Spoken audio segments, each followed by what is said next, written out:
Well, good morning. I had the pleasure this morning to arrive a little early and get to go around and look at all of your work that you've done over the last 2 days, and I feel like I should just say ditto, because all my comments are pretty consistent with the things that are up on the wall. In your packet, you have a document, work that was done by my office over the last couple of years, specific to coordination of care for foster children.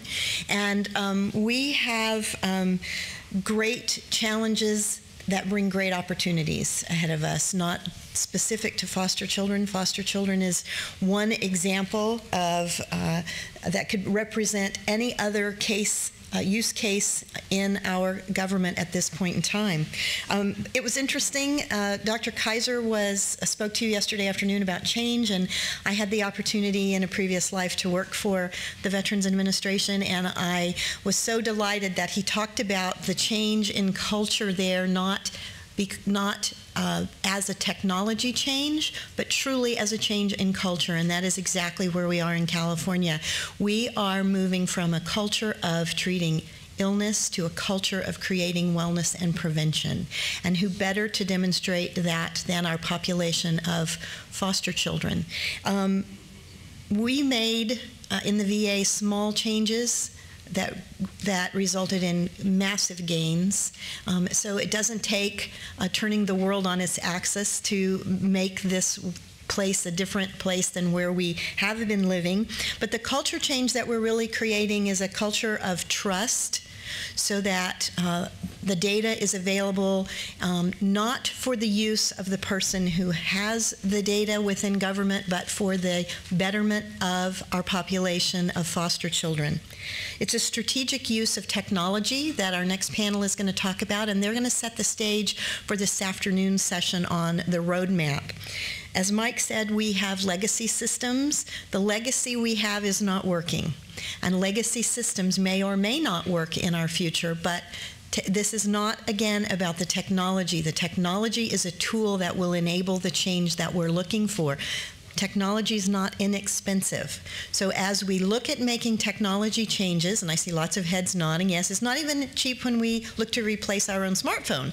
It is not inexpensive. And so as we purchase systems, as we think about the technology, we're trying to design and plan for a technology that may have been implemented for a single use, but that can have multiple uses across the system. And an example of that you heard a little bit about yesterday is specific to this population with the immunizations.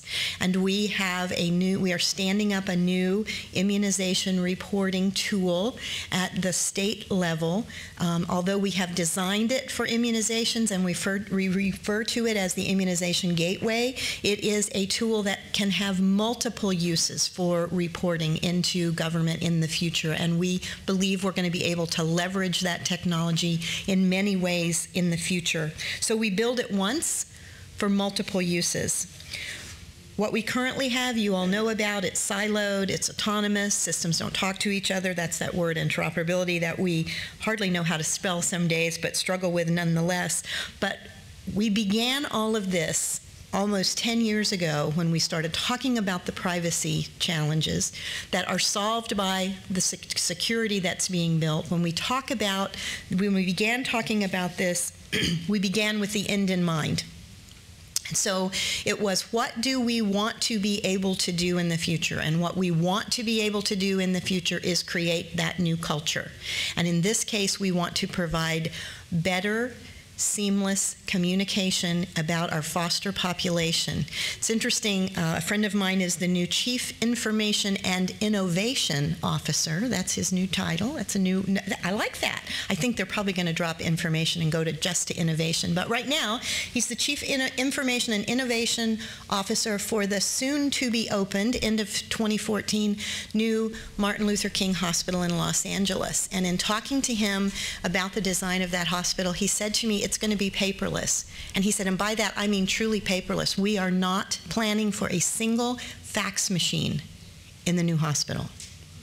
So it's not about how we move the data anymore. It's about how we get that data to where it needs to be and then what we do with it when we receive it. So with a look to the future, with the systems that we can leverage in new ways and different ways, I'd like to introduce Dr. Lynette Scott and her panel. Thank you. A huge thank you to Pam and Mike for getting us started this morning. And thank you to our panel today. So today I have the privilege to moderate this session. And as we're getting settled here, part of the goal of this session is to help set the stage for the work this afternoon. Excuse me. So yesterday, we spoke about the existing situation. Where are we at now? We've identified a lot of challenges. We did do our newspaper articles yesterday afternoon. Where will we be in 4 years? What are we going to do? And we came up with some very perhaps aggressive futures for 4 years from now. Daniel did that wonderful thing of saying, so Lynette, how realistic do you think this really is?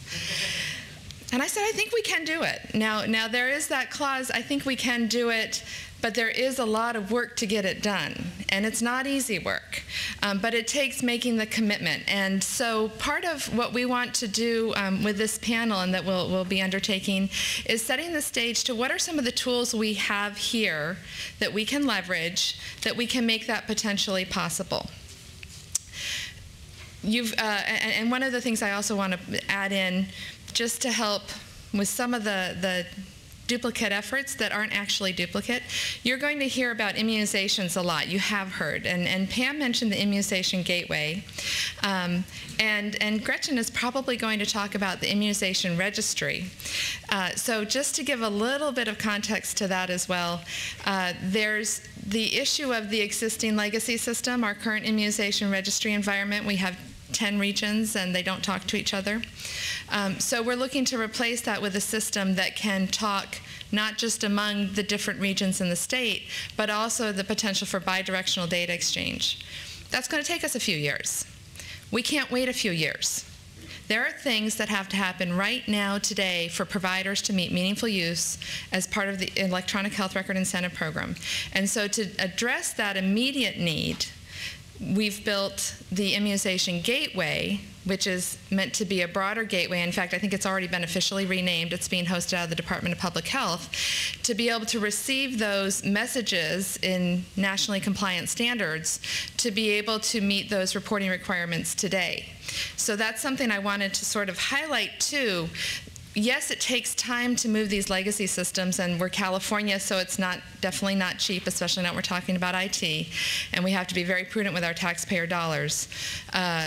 But there are things, lightweight things that we can do now that help those systems connect. And it's being proven across the country. It's being done here in California.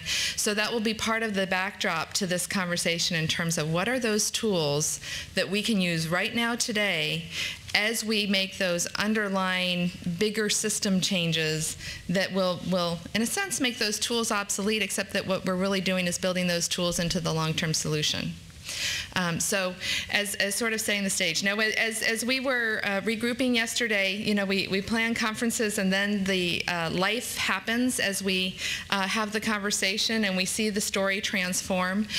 So we did a little bit of regrouping yesterday and we decided to turn this into a blended session. So we're actually going to kick it off with Valerie, who will be giving the background and the language of what it means to have national frameworks. And so she's going to kind of do the lesson part of this, which is to give everybody the same set of language and tools and acronyms and all of that and what they mean to set the stage. And then we'll shift to having a conversation with Gretchen and Adam, who you've been hearing about over the last couple days, and Mike just mentioned Adam as well. And I will also refer you to the biographies in your notebook for the full detail. But around what does it mean to take these national standards, to take the conversation we've had around current successes and how we will implement this change. So to, again, give you some ideas, so when we think about the roadmap, yes, it's going to be hard and it's fast-paced, but the challenge I would sort of put out there, 4 years is actually a long time. If you look back over the previous 4 years, so right now we're in 2013, 4 years ago in 2009, the Health Information for Technology and Economic Clinical Health Act was passed.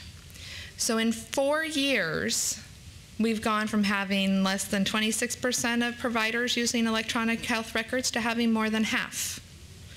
We've gone from not knowing, there's a few pilot folks like Santa Cruz that are actually exchanging information between organizations, to we now have 24 organizations exchanging health information in this state.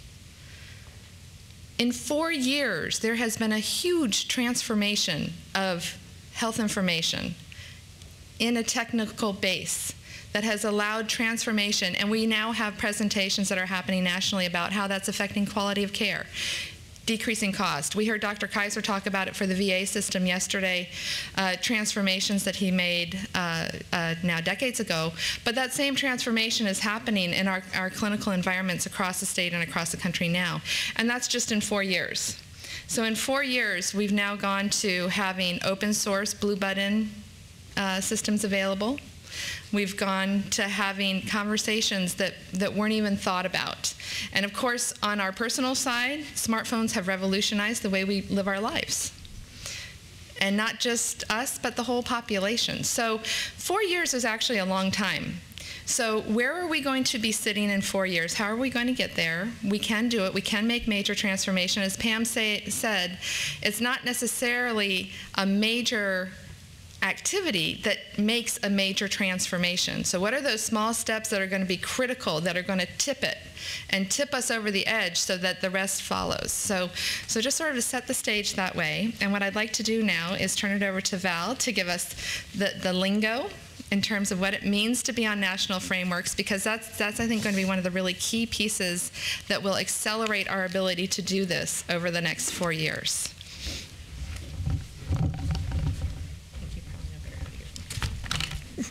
There we go.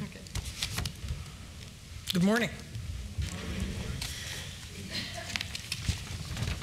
There are lots of things going on at the national level that apply here in California, and I'm just going to step through a few of those very quickly. But let's start with a reminder about why we're here, what this project is about. What we're trying to do is improve the delivery of services to clients, reduce errors and improve integrity, and improve efficiency on the administrative side. And that's all to result in better outcomes for clients. So even though we're talking in this session about the 2B vision in terms of technology and architecture, this is why we're trying to do it. So at the national level, I'm going to start with the U.S. Department of Health and Human Services. On the human service, and I have to look at my notes because there's so many things going on that I will forget something if I don't.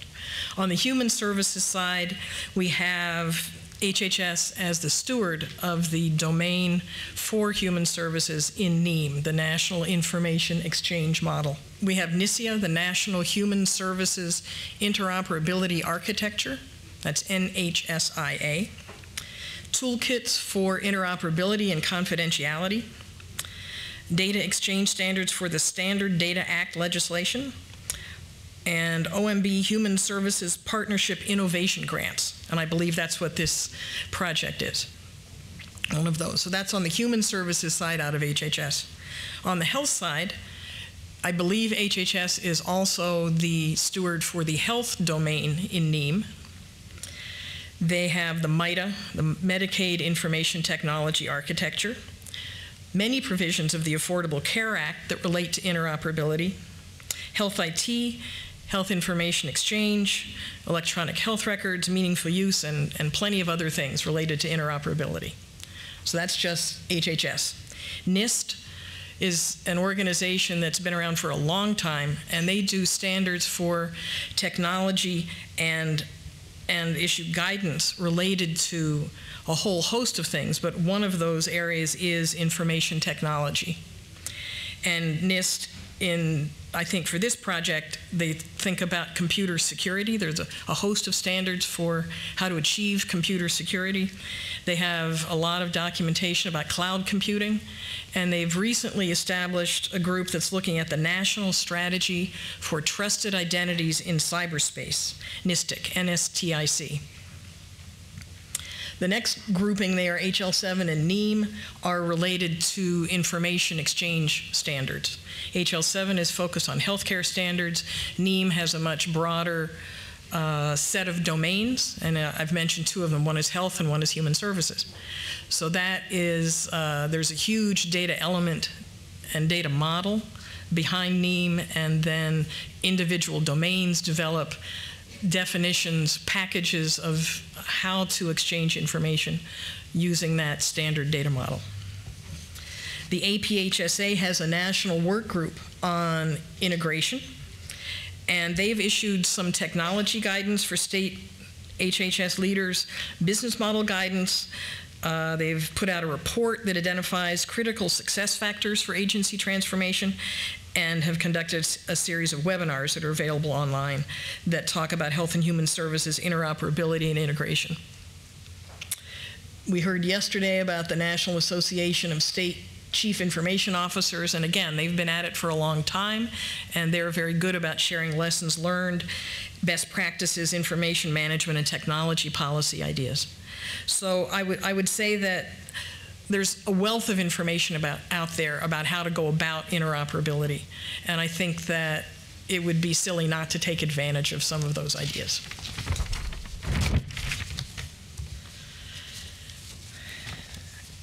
This is a very full slide because MITA has ambitious goals and objectives. And I'll let you read that, but I'll just talk about a couple of them. On the left, in terms of goals, the idea of providing data that's timely, usable, accurate, and easily accessible to support analysis and decision making. On the right, we have the notion of reusable components and making those happen by having standard interfaces and modularity. Secure data exchanges, and I guess the middle one, support interoperability, integration, and an open architecture. So MITA establishes a framework to try to meet these goals and objectives. And I know California is already on the path of MITA.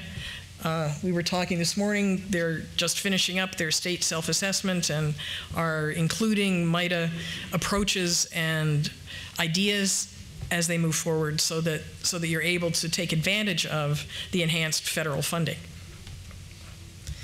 NISIA is the human services equivalent to MITA.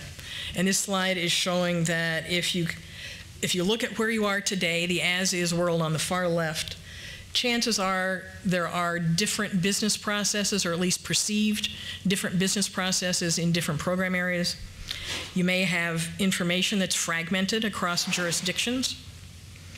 You may have systems that are duplicating efforts. You might also have limited access to performance information to figure out if you're accomplishing as much as you should be able to based on the resources that you're pouring in. You probably have systems that are supporting one program instead of multiple programs. In the 2B, in the middle, with NISIA, the idea is that you realize that there are some processes that are common across different program areas. You have a context for establishing information exchanges through Neem. You have an interest in sharing information technology, infrastructure, and other resources like shared services and shared applications. And you're moving towards more comprehensive performance management, all to try to improve the way you do work, make the information more accessible to people who need it when they need it, having better efficiency and effectiveness, reducing fraud and being able to detect that there is fraud going on, making better decisions and achieving better outcomes for your clients. So these frameworks, MITA and NISIA, are trying to get you to where you want to go. And I think that from what I've heard this week, you're already there mentally. You just need to get there sort of in a pragmatic way from the systems that you've already got in place. So we're going to go through a few of these slides to look at some of the big concepts. And I would confess that these are from the NISIA realm because that's where I come from. National Human Services Interoperability Architecture. We should have come up with a better acronym.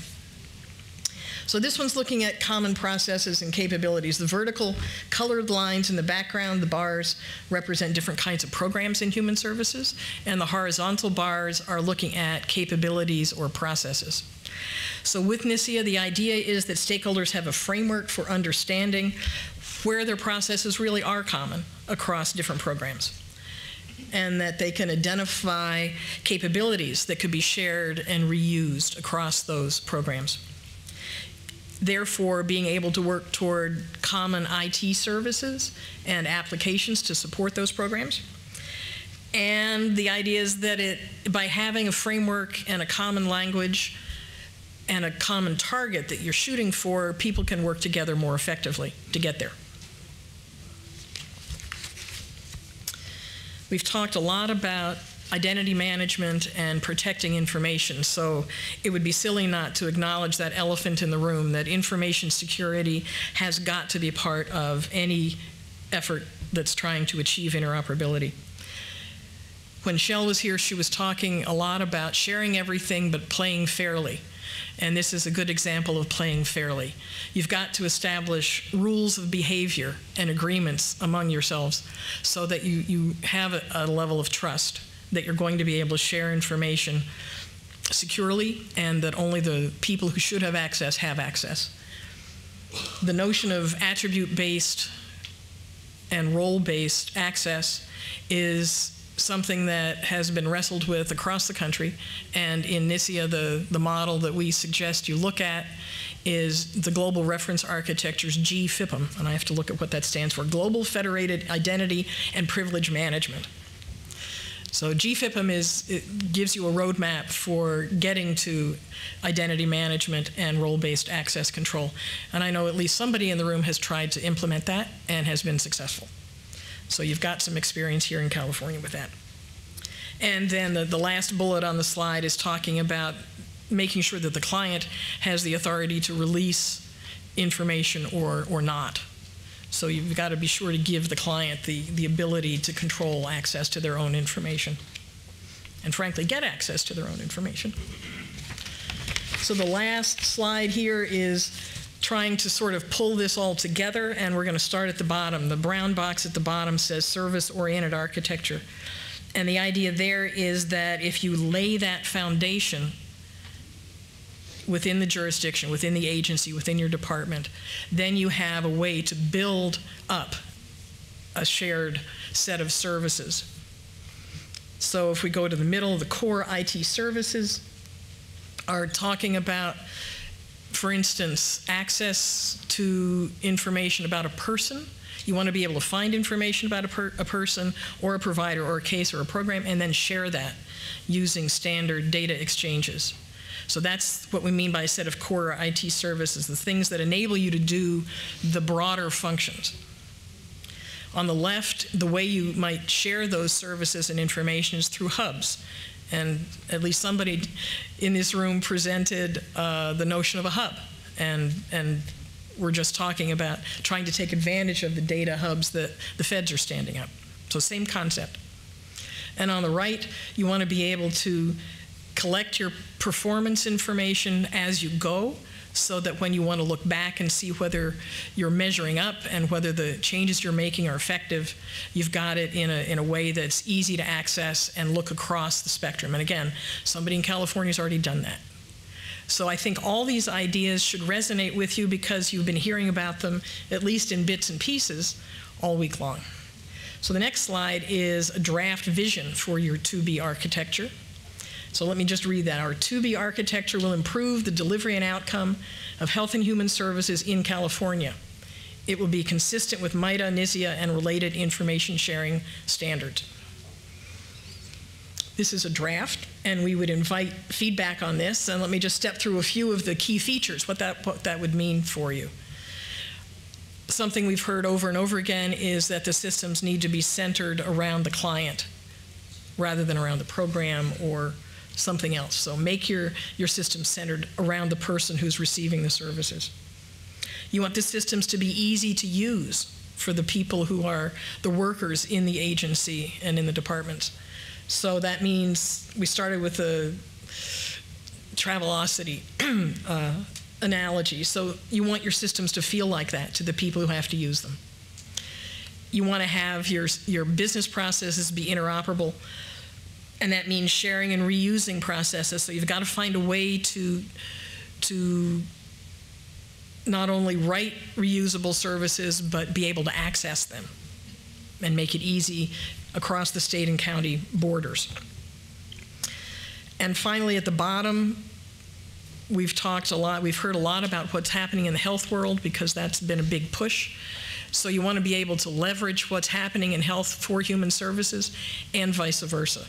So that if somebody's out there ahead of the game in human services, you want to be able to use that in health or in other human services areas.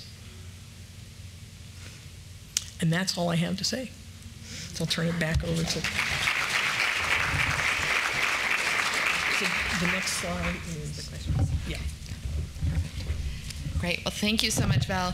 And as she was presenting, as she mentioned, she focused a little bit on the national human services side. And I just want to highlight that in MITA, so the Medicaid Information Technology Architecture, all the same components. And so really it's been, as we sort of look at the national level, one of the things that we've seen is there's been that architecture, the NISIA developed on the human side. On the health side, there hasn't been a uniform health model, but at least within Medicaid we have the MITA model. But it's the same principles. Business practices, how do you enroll members? How do you enroll providers? How do you manage eligibility? How do you do case management? Same activities in both. And so part of the I think big advantage to these models is that they give us some common language. And so the challenge for us is to take what we currently do and to see how do we map it to these processes. Because once we do, our technology partners will have a much easier job with the systems that are going to support that. The other piece, again, just to highlight, the next session after this one is going to focus in more on some of the privacy and policy things around that. So we're going to focus more on some of the technology. But one of the things, again, you see routinely throughout this is the security piece. We really have had a lot of advancements around security of data and information, especially in electronic forms. And so one of the things Val mentioned was Nist, and I can't rattle off National Institute for Standards. So again, it's about the standards, and those standards are being applied with your banking information, with other kinds of personal information. So the thing here is to apply it as well to your health information. And to the extent that those have worked there, we'd like to learn from that. To the extent that we may need a higher level of security around health information, those standards are there. It's a matter of choosing which standard we feel like we need to have in place to make the information mobile in the right ways. And as she said, really highlighting the information around client. So what I'd like to do now, though, is to bring this much closer to home here in California in terms of what does this mean. So turning it over to Gretchen and Adam to take turns responding, what are some of the key success factors that you have seen in play here in California around interoperability? So, again, 4 years. On the one hand, it's a long time. On the other hand, it's not a long time. So I think we have a lot to build off of, but we'd really love to hear what is currently happening around interoperability that you think we can launch off of to make this next leap. Good morning, everyone. Can you hear me? Okay, there we go. I'm Gretchen Hernandez. I'm the Deputy Agency Information Officer for Health and Human Services. In that role, I have the privilege of working with 15 other very collaborative CIOs in our agency. I think one of the main key success factors is ensuring that we have the right people at the table to have the discussions. And what I'm finding through many discussions that I'm having with each of you is that just like our systems are siloed, our conversations appear to be siloed. We're having these conversations from an IT perspective within the CIO community, and I have them with many of your program directors, chief deputies, but we have security aspects, legal aspects. So one of the key things is to ensure that we have all of the right people at the table to be having the discussions, to ensure we have the champions to move innovation forward. I would say that understanding is another key success factor. What do we have today? Where do we want to be? What is it going to take us to get there? And again, it will take the key people at those tables to ensure that we're moving forward. I've heard a lot about cultural change. That's been as many of you probably experienced within your IT community, change is difficult. We all have our own systems. We have our own data. How do we move past the way we've always done it to ensure that while policy can be a significant challenge, technology from that aspect is also a significant challenge. How do we move forward with moving away from the siloed IT infrastructures that we have today to ensuring that what we are building in the future is flexible, that we can support interoperability and data exchange. So I would say those are some of the key ones that we've been looking at. Great, thank you. Adam. Thanks. Adam Dondro. Assistant Director, Horizontal Integration, as people have been talking about. I feel kind of like I'm the new Assistant Director for Curing Cancer. Oh, finally we hired someone to do that. No pressure. But, you know, really it's one of those things where all of us are focusing on it, but none of us have enough time to really focus on it. And I think part of the key is not getting overwhelmed. There's a million steps we're going to take along the way, some of them right, some of them wrong, but taking those steps, small pieces along the way. And the first big key is this kind of base floor. My degree is in psychology, so I kind of harken back to a hierarchy of needs. And you start at that base level where we've kind of got this alphabet soup of Neem, MIDA, Nist, all these different things. And that's that base level that creates the floor that you can build off of. Everyone can start using it. I may not know where I'm going to end up on the top floor, but once I've got that, it gives me that ability to make decisions along the way that lead me to that vision, to that right spot at the end. And then that next level you build, it's a chicken noodle soup, where you've got all the different connections that you have to create along the way so that you can use those. And then after that, I ran out of soup references. But I'm sure there's a Mulligatawny joke in there somewhere. So after that, you pull it together and you start looking at how do we actually use this now. Now we've got this base level of data that people can use. Now we've tied it together so that people can use it, and doing those things along the way to prove it, the case studies that show that it's working, get people to buy in and show them that there's benefits for them, and then start finding ways, okay, hey, look at that. They're doing that over there where they took this information and were able to provide a much better product, a much better service for their clients. I like that idea. What can I do? You start getting the people to buy into those different steps. And everyone talks about that vision at the end being the client-oriented, the service product. And the way I kind of view that coming from IT in my last job is that don't focus on building a system, focus on building the service. System is just a means, and so what am I trying to do in the end here, and how can I do that best possible, looking at from the client perspective, whether that be the worker that's providing it or the person that's receiving the service. You look at it from that point of view and you start to see things from a different perspective, and that's kind of that culture shift that Gretchen was talking about. Is I think people a lot of times they get into their job and I'm building a system. That's what I'm doing here. And the system, and I do piece by piece, and now I need to create this coding, and now I need to build a business process to use it. And it's easy to go step by step. And it's difficult to change that point of view to come to the other side and say, okay, in the end, I've got a mother of 3 coming in, they need to get dental care, they need to get these different things that I need to get to them. And so I need to be tied into this set of health data, and I need to be tied into their attendance records, and I need to be tied into their health background, and then come back to your system and say, oh, I don't just need this. I need to get over here and over here. So there's a lot of pieces, but really not getting overwhelmed, starting with that base level so that you can make steps along the way. Mm-hmm.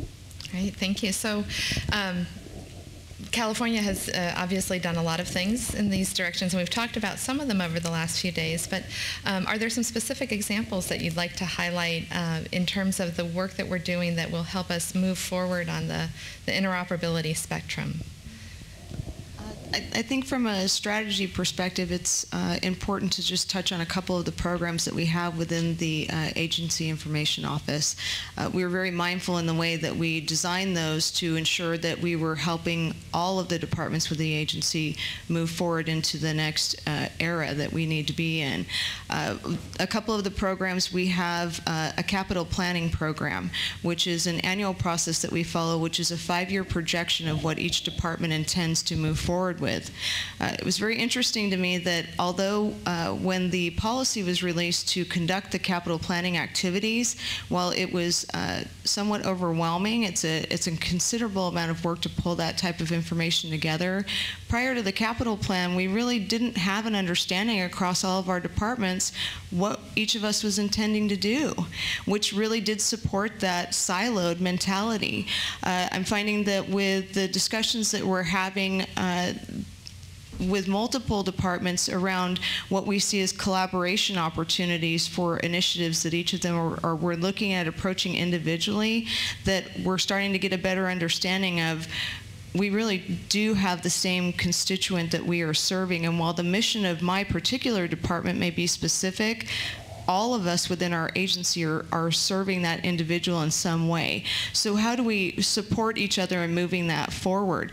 Very important from a funding perspective. If we have certain departments that we've identified within the capital plan that are moving forward with similar initiatives, electronic health records, immunizations, fraud detection, many of those things, if we have departments such as healthcare services has been very progressive in moving forward with the MIDA and getting enhanced federal funding, how do we leverage what that department is doing with the enhanced federal funding for those that may be looking at doing 100% general fund, and had they gone forward independently, it probably wouldn't have gotten past the agency, let alone to the control agencies to consider.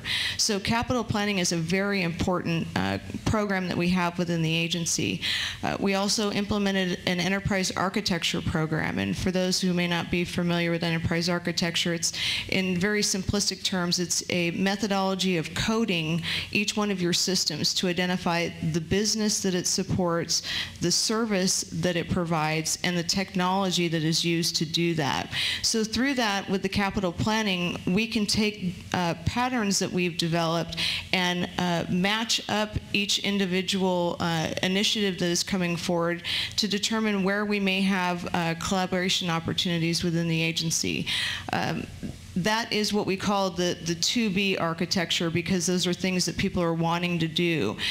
There's also the as-is environment. And when I talked about one of the key success factors earlier of understanding, without having a true understanding of what we have today in production, how can we strategically plan how we're going to move forward? So without enterprise architecture, we would have a huge gap in the information that we are able to make better informed decisions from an agency perspective.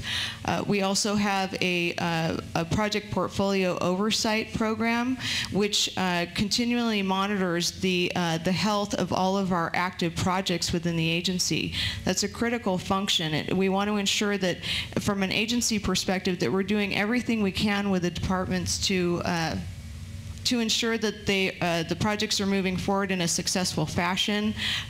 The Office of Systems Integration is a project management provider for the agency, and we do support some of the largest IT projects within the agency. But we also provide a considerable amount of consulting services to other departments to ensure that they're successful in their projects.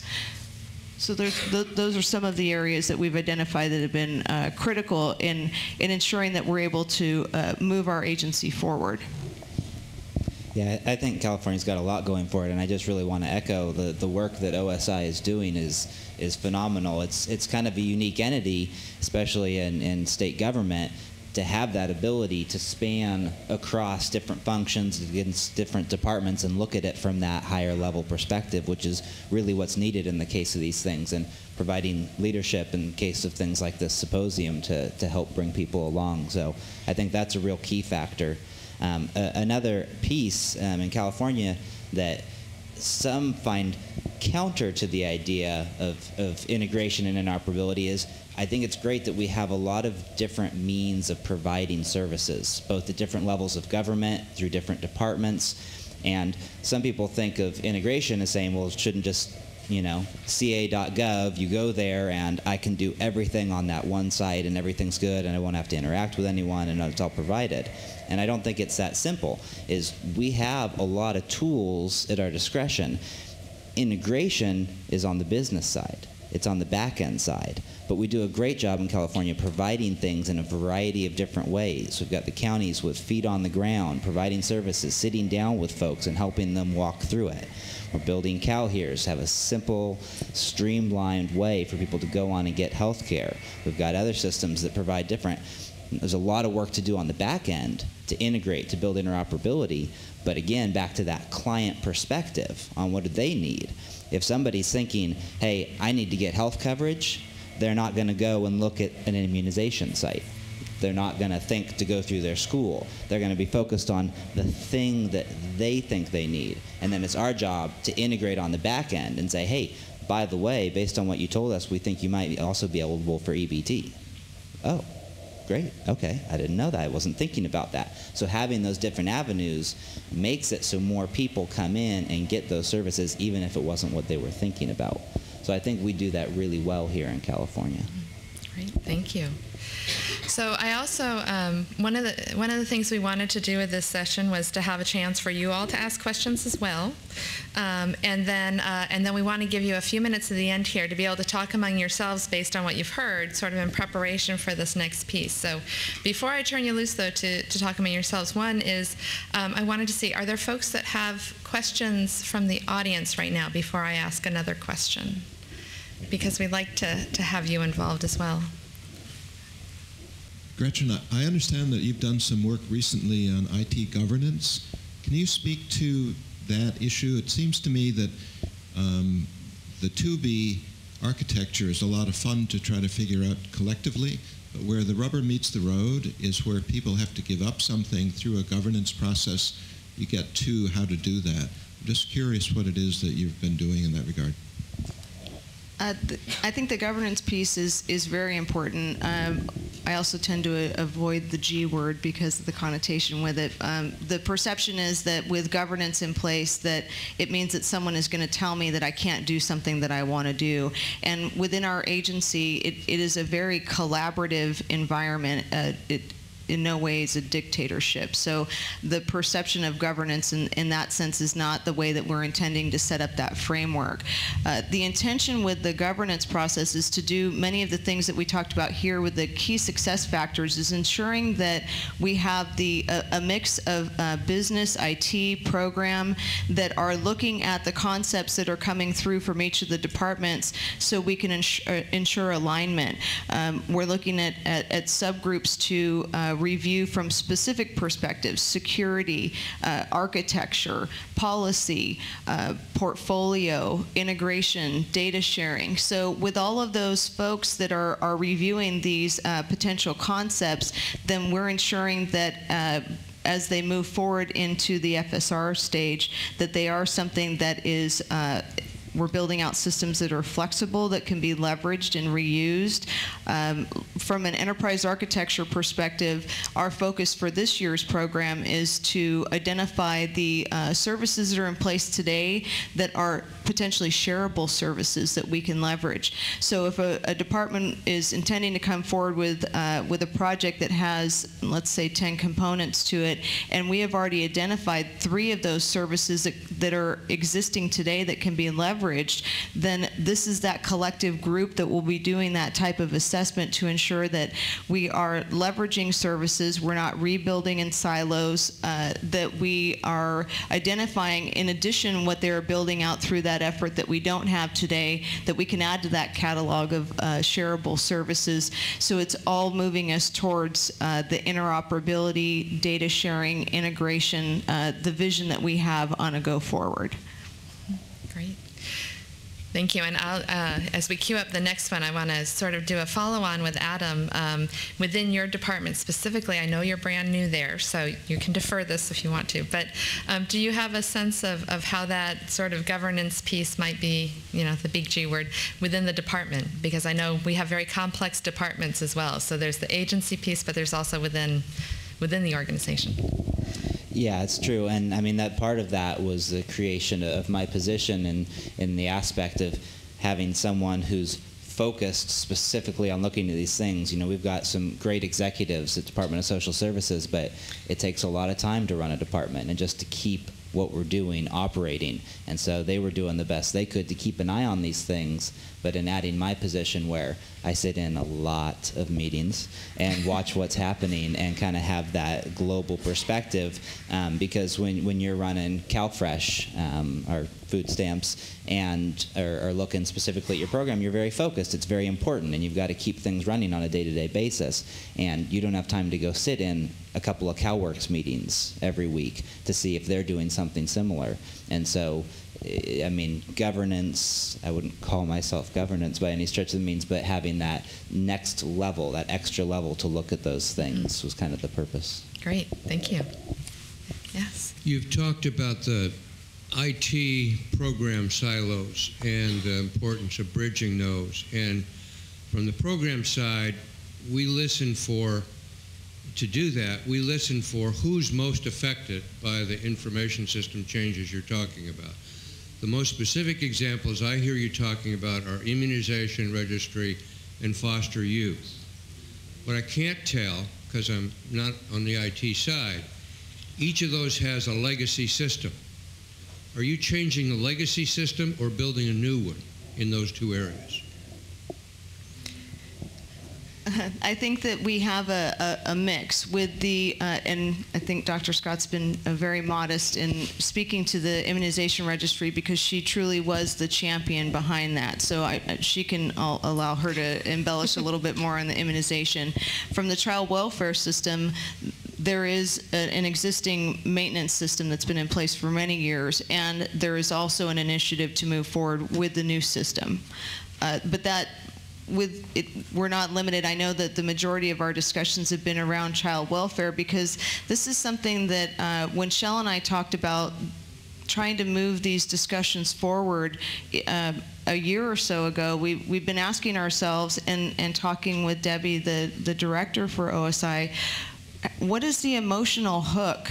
How can we ensure that a conversation that is occurring is happening within IT, within the legal community, within our privacy officers, program, business? What is that emotional hook that is going to ensure that we get the right people to the table to start the momentum behind what we're trying to do? And every single one of us feels a passion for the children that are put into such unfortunate circumstances in the foster system. So although our discussions have been primarily around foster care, there's many, many other vulnerable populations that are served through the Health and Human Services Agency that will benefit from the work that we start to do around foster care services that will start to translate into the other populations. So we're looking at leveraging what is being done within particular departments, federal, city, county. Whoever's doing these things today, we definitely don't want to take the time to reinvent the wheel, leverage what others are doing. San Diego is a fabulous example. It was a very, very informative discussion the other day, and I really appreciate you sharing the experiences there as well. So what can we learn from each other? Who's doing what? I mean, if we don't have these conversations, we don't know what others are working on or what conversations are occurring. And I think this symposium is just a wonderful start to those similar discussions. So while IT and the systems are very important, I think it's much, much bigger than that. Yeah, and I would just say that a lot of times if there's a legacy system being replaced, it's because it was being replaced, and this presents an opportunity to look at how do you replace it in a way that fits into that broader picture. New York City did their HHS Connect project, and they didn't undo any of their legacy systems. They tied them together in a federated model. So it's not necessarily a need to replace. It's looking at that from that broader level and figuring out how to tie it together, whether that's replacement or not, either way. Mm-hmm. Okay, thank you. Richard. Can we go back to the governance question for a minute? And it all sounds great, but having worked in government, there does need to be maybe a benign dictatorship at times that says, oh, I understand you want to go out on your own and do your own thing and meet your needs, that department. And the department will tell you why Hl7 and Neem, ABC, alphabet soup, that's great. But the feds tell me I have to do it you know, in an 1865 fashion, and we're just going to go on our own. And so I come back to that governance question that says, even after you bring them and you explain that we can leverage this and we can leverage that and we can leverage this, they say, thank you, but no thank you. Where is that point that says you're not going forward the way you want to, or you're not going forward the way you've been doing it the last 20, 25, 30 years? And maybe in California you don't have those kinds of departments, but I know that where I worked, they did. Yeah, I mean, in California, I think the ultimate backstop is the California Technology Agency. And all major IT projects are going to go through the approval process with the technology agency. Now, there's a lot of doorways along the way, and OSI and Health and Human Services Agency have certainly shown their support for these efforts. And so that's one stop along the way where you're going to stop and look at it and say, no, we've made this decision. We're going with these national frameworks. Now, certainly departments are going to make their pitches. And so that's, I think, why you have those multiple steps along the way. But if we as an agency, if we as a state make those decisions, it makes it easier on those control agencies, because it's not an arbitrary decision, well, those people built their own customized system, so I need to too. It becomes this recognized, agreed upon standard that we're going to do. And so the level that has to be met to prove why you're so special is going to be much higher once we can get this framework kind of adopted and a uniform standard. Great, thank you. Jerry. Yeah, I'm hung up on the governance question too. You know, I think it was Pam who said privacy challenges are solved by security, and Adam mentioned psychology, and the psychology of people when they interact with government is, if I give you my data, is it going to be protected? And we talk about client-centered, and am I going to have any control over, you know, who you give it to? When we watch TV, we got free TV. All we had to do is listen to the commercials. But now it's interactive. So whether you go on to Amazon or you go to Safeway and use your Safeway card and get a discount, they're taking something from you every time, and then they're using it however they want. So when we talk about these systems, with government, people psychologically fear that we're going to use their data however we want. And when we're talking about systems, it doesn't seem like we're starting with building trust. It's kind of an add-on at the end. We got a great system, we're going to give you great service, but trust somehow doesn't come up. So I think we need to bring that into the conversation earlier. Would you like to say anything in response? Or? I would agree with that. I think from a technology perspective, as many of us are saying, that the technology is there. The access rights, we can address those through the technology, but the the combination of that and the collaboration with not only the information security officers within each departments and the agency ISO, but the privacy officers, our legal community that will be helping us to establish the policies that will address that. I think that that's one of the biggest fears that people have, is that my data is out there and now I'm vulnerable. And I would agree that we need to do more to instill the confidence in the community that folks don't need to fear that their personal data will be vulnerable in some way. We look at it from a technology perspective when Undersecretary Wilkening had talked about some of the challenges with the old and aged technology, microfiche, and having your data on tape.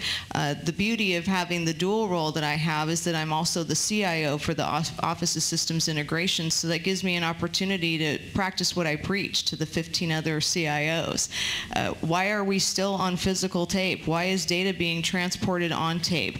How can we be moving in different directions that we can ensure that security measures are in place and that we are addressing the concerns about data and confidentiality from multiple aspects? And I think I want to add in that there's this tension as well. So on the one hand, there is this sense of and there's a great responsibility we have from a government perspective in terms of how we communicate that we are doing what it takes to keep that information safe so that it's not misused. But there is also an expectation that folks have that the data is being shared. They don't know that the word is that it's being shared, but they know that when they walk into the emergency room, they think the doctor already knows what they're allergic to and what medications they're taking. What do you mean you don't know? Why did you give me that medication that I'm deathly allergic to? And so there's a tension between an expectation that data is being shared appropriately, and especially given the data-rich environment that we live in, there's getting to be a growing consumer voice that's saying, yes, I expect you to have that information to take care of me at the right time so that you don't put me at risk, kill me, injure me because you didn't know. And so there's that piece, and then there's the other side of it, which is, but I want you to be safe about it so that you don't then go give it to somebody that's going to come and arrest me because they know something about me. Or I'm not going to get a job because they know something about me. So we do sit in this tension and balance, which is one of the big challenges of dealing with interoperability as we move forward, is how do we do that balance between the two? So creating the appropriate sharing while having the protection. And one of the challenges I think many of us that sort of sit on the technology side of things have is that within the technology, there's the capability for a significant amount of security. In general, the data breaches that have been occurred, they're paper-based, they're microfiche, they're something that we did that put the information out there. It's not a technical error. And in fact, actually with the technology, we have better audit logs. We can see where the data's been, assuming we design the system right. We can create those multiple logons. So we actually create a significant increase in security by using technology. And so these pieces feed on each other, but folks don't understand that. You know, double identity logon verification, bobbly boopity bop, SAML, SOAP, etc. It's a whole nother. I mean, we've sort of been touching on some of the framework language, but the whole security language is a language in and of itself. And so part of the role that we have in diving into this interoperability is there's the security that we've put in place technologically as the state, because we want to make sure we have that the trust, that we build the trust, that we've got those, and I certainly advocate for that. The challenge is we are going to have to make all of this work in the next 4 years, we're also going to, though, have to let our systems touch other systems that are not in state government.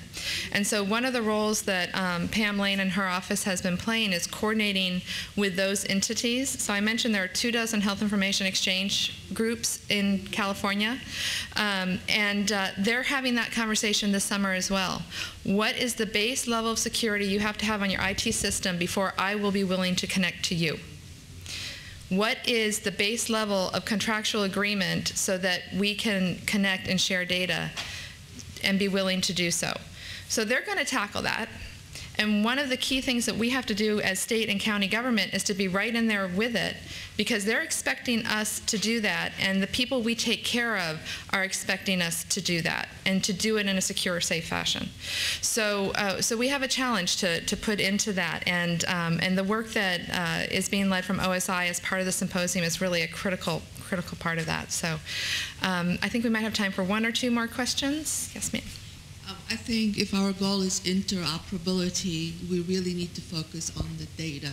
If we want to share data, we need to have data governance, because without that, our data is meaningless. Mm-hmm. So that is the key, is data governance to achieve interoperability. I would not argue with that. Thank you. A great panel conversation. So I was thinking, as this last point you just made, I have to assimilate these 10 boards of what's been discussed and bring it back locally.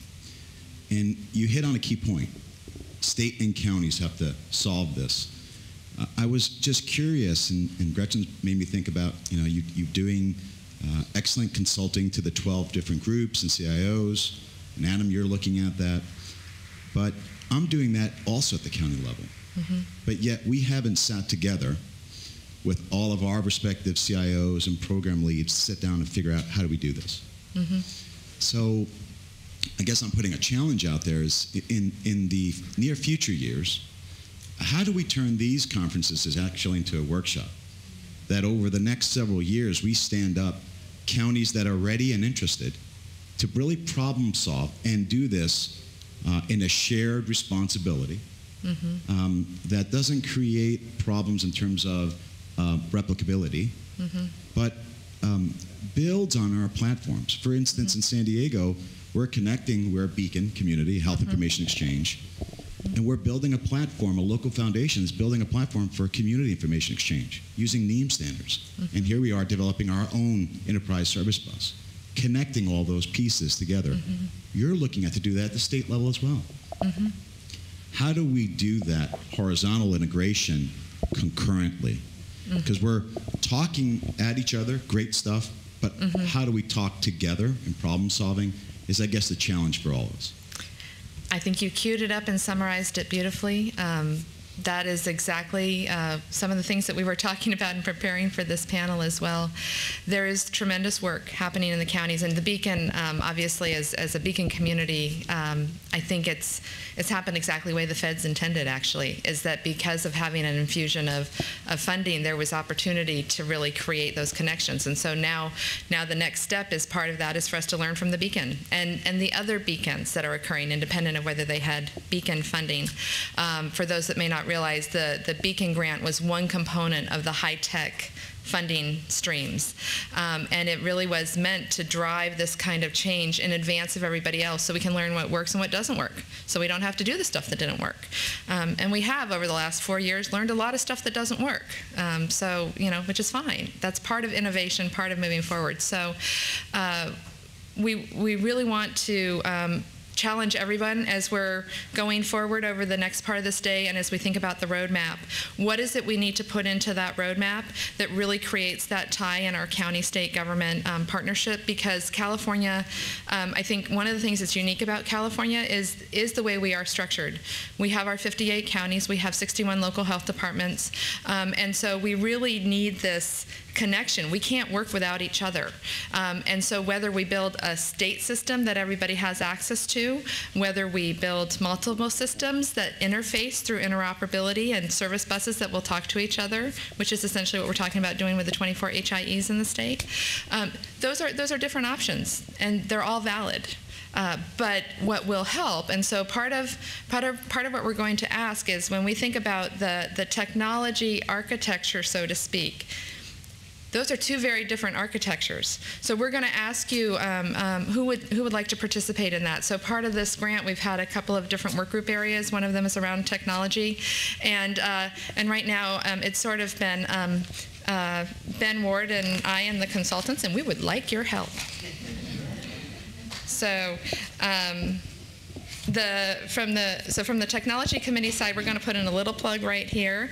We really want to partner with you, especially those of you that would like to get technical and architecturally and use some of these lingo, and that includes that data arm as well, by the way. To look at what are those common business processes, core services, projects that might make it happen, and leveraging upcoming and ongoing projects, because as part of this grant we have some assistance around that, and we want to keep this living outside of that.